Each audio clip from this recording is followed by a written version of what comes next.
On the Fringe with Dan Radiostyle. Hope everybody out there is having themselves a great day.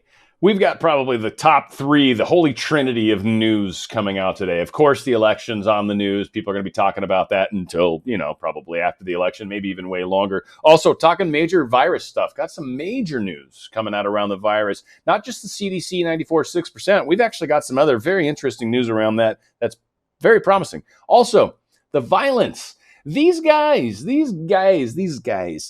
have given America an ultimatum, it seems. Vote for them to destroy America, or they'll destroy America. Take your pick. Not sure which one. They'll either, if you vote for them, they'll destroy America, or don't vote for them, and they're going to destroy America. So really the option is three. We're going to go with that one, right? Which is vote for Trump. And I think that's what's starting to happen. One thing that's really funny here, Biden on the blacklistednews.com, I'm sure you can trust that. Biden tells voters violence will continue unless they vote for him. Now, here's the tweet. The tweet heard around the world, if you will. Does anyone believe there will be less violence in America if Donald Trump is reelected? Like, how many people read that and went, yeah, like, duh, of course. Like, I mean, any number of things that would be all sorts of yes. I can almost guarantee his America has less of this kind of crazy violence than your America, Joe Biden. Everyone's seeing through the stuff. One of the most beautiful things that's starting to happen. Raheem Kassam, this is a threat. Oh, he's not joking about that. We've also got Kelb Hull. Vote for me or else my supporters will burn down your cities. It's quite the Go TV pitch, isn't it? Yeah, that's really going to get you all sorts of action on mainstream media. How about Praying Medic, who, of course, shared this wonderful slide that I used. Praying Medic's good stuff, like that guy. Again, we've got Yossi Gessner. Are you trying to blackmail the public to vote for you or else your anarchists will destroy America? What? Yeah, isn't that what it seems like? I mean, I'm not trying to make stuff up. I'm asking you. But does anyone, this is Biden's quote, does anyone believe that there will be less violence in America if Donald Trump is reelected? Yes, we do. Hello, Lisa agrees with me. Also, Biden's staff donates to the group that pays bails in riot-torn Minneapolis. There's this company here. Let's see if I can get the picture opened up for us quick enough. But this picture here, this MNF Freedom Fund, they help post bail for all these people that are getting busted in Minnesota, for all the people that are breaking the law. Kamala Harris, whatever. I don't even know why I'm trying to say her name. I don't really care. She doesn't deserve the respect. But whatever her name is, she's the one that's trying to push for this. Yeah, donate money. Donate money to get these people that are convicted criminals, people that have warrants for their arrest. Let's bail them out, get them back out on the streets because, they're up to all sorts of positive things. Last I heard, instead of helping old people across the street, I believe they were shooting them from across the street. So not very good how that's playing out. What's kind of funny is now, of course, many of you have probably seen the video footage of Senator Ron Paul trying to get back from the convention on Thursday night last week. And he was trying to get back, and all of a sudden, like, people are like, hey, that's Ron Paul. And then so all of a sudden, 30 people went to 60 people, went to 120 people, right? It became scary.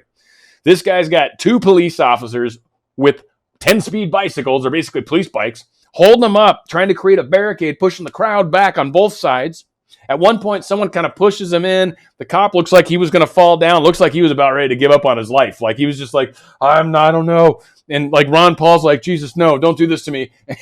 And he said it was out of concern for the cop. I don't think it was as much out of concern for the cop as it was that you were just guarding my flank, man. I need you back. I need you back, brother. We're all going to get through this together, right? All of a sudden, we're great leaders when we're in the middle of guys and a mob surrounding, and I got just 2 dudes with bikes saving my life. But yes, that's how it played out for him. And gee whiz, now all of a sudden he seems really, really gung-ho about making changes in the rules. Now, again, Ron Paul, probably one of the better senators and certainly one of the ones that I think more of us can possibly trust.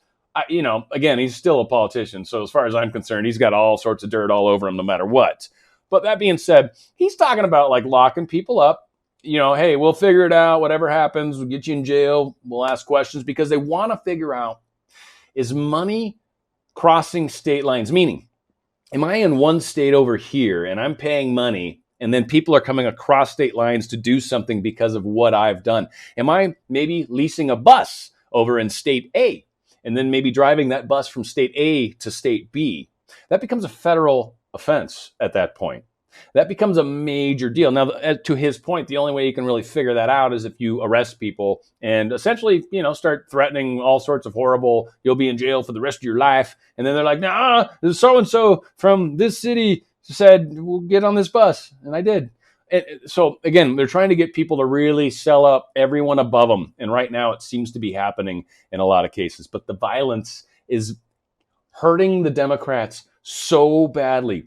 Any Democrat right now that thought they had a leg to stand on, that's still supporting the, quote, protesters and literally refusing to call it violent protests, any Democrat still calling it protests just has zero respect with anybody. Anybody, like 4-year-olds could walk up and debate things with those individuals because of how poorly that's playing out for them. So again, the violence is kind of working to our favor. Now, how do we know that? Well, one, we're hearing people talking about it. We're seeing the way people are reacting to it. Obviously, some people are putting their foot down and saying, not in my neighborhood. But what we're also noticing is we're getting this from Rasmussen. Now, I mentioned this again, but I'm just bringing it up a second time. Just one, in case you didn't hear this already. And two, this is being talked about a lot. I think I mentioned it on yesterday's show. No one's polls have been updated since the 25th. Since the 25th. Today is the 1st. So the 25th was Friday. It was last Friday. It was the last time any of the polling data was updated. Well, what's happened since last Friday, you ask? It's a good question. Kenosha, and we also had, at the end of that Friday, we had the whole RNC. So everything leading up to that, all of the polls quickly shifted. This is why they're saying people are suppressing the polls, is because Biden's numbers dropped so radically. One, these guys don't even believe it. That's why they haven't published the polls. They assume it must be an anomaly. It must be wrong.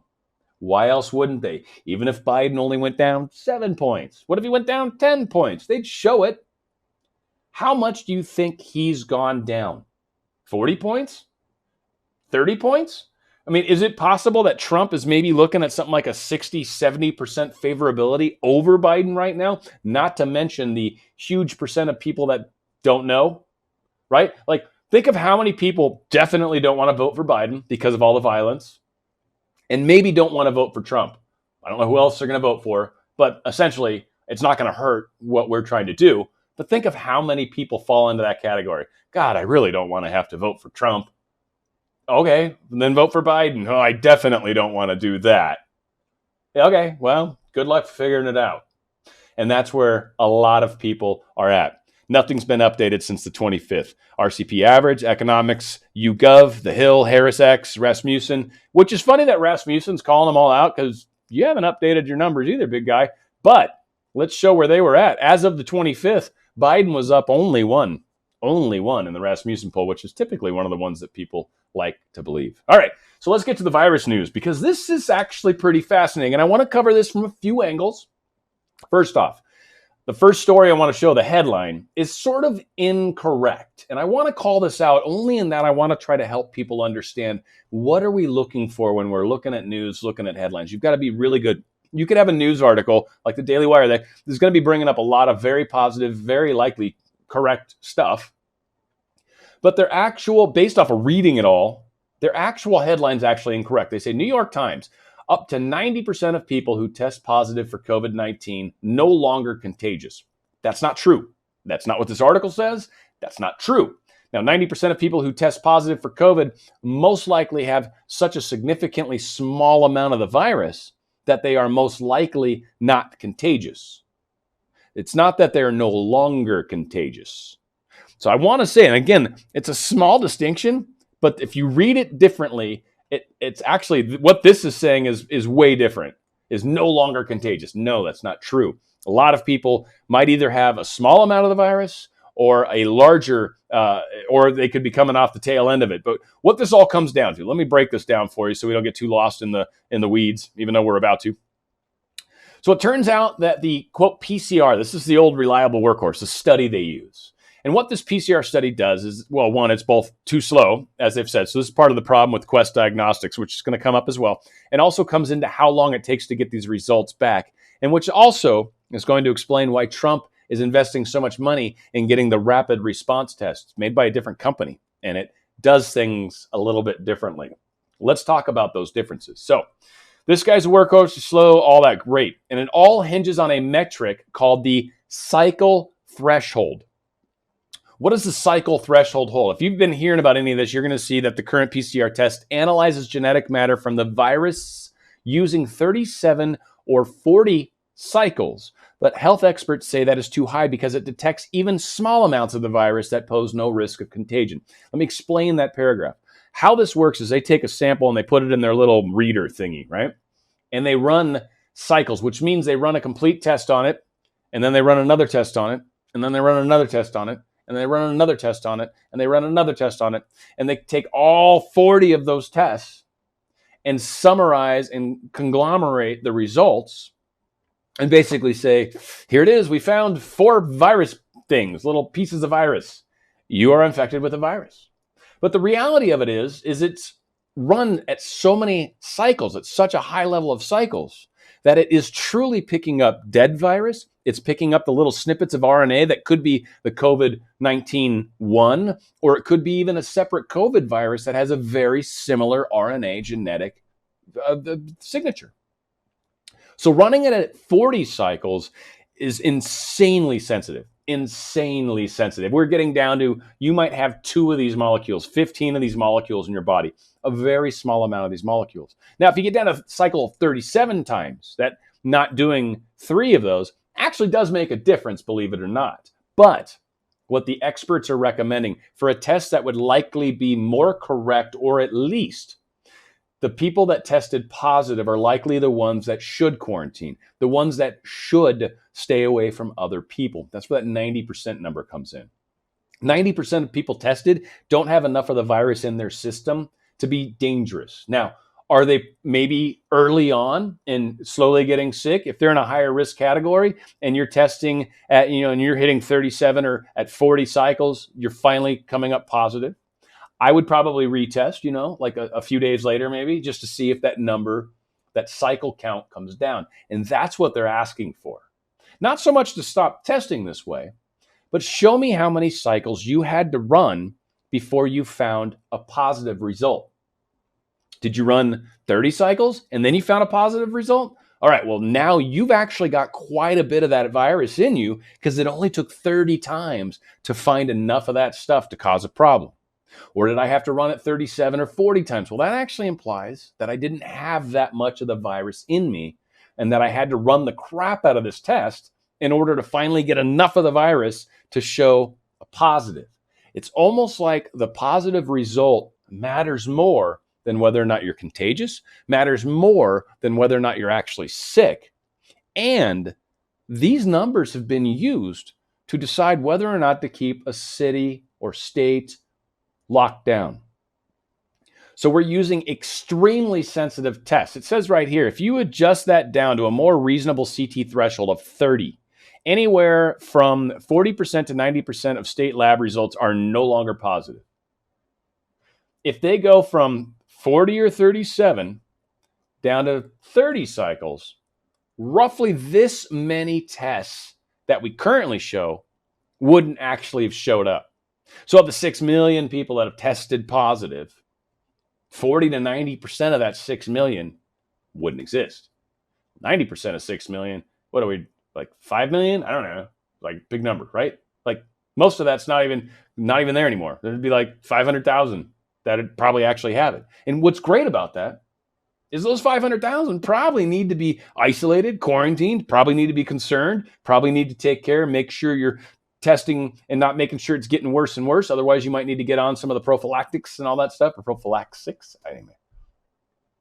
So a lot of people that are also virologists and also healthcare medicine and also people that are in labs, not just the couple, Fauci and Birx, but others, are talking about a lot of this information, are looking at the actual research, and are also finding out that, and Dr. Birx and Fauci both said we could vote, by the way, which is interesting. But again, there's a lot of eyes looking at this information. Now, in the New York Times, they also talk about some other interesting stuff about children. I'm going to bring this up, not because I don't know. It just talks about children of color apparently have a higher risk with COVID. Now, I want to state, because Trump has said, and they've kind of come back and thrown this in his face, that children are immune. And then he kind of clarified practically immune. Like he's basically, and the reason he says immune, and it's funny, as I saw Steven Crowder was talking about this, and he's like, ask anybody that's telling you that kids can get it.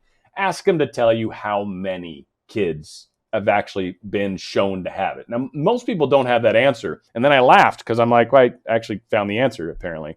It's right here. And this literally was today where I was hearing him say that. So it's good. And I'm not anti-Trump and I'm not anti all this stuff. So I'm not really the one that should find this. But I'm telling you guys because, well, at least if they ask you, do you know what it is? You'd be like, yeah, I actually do.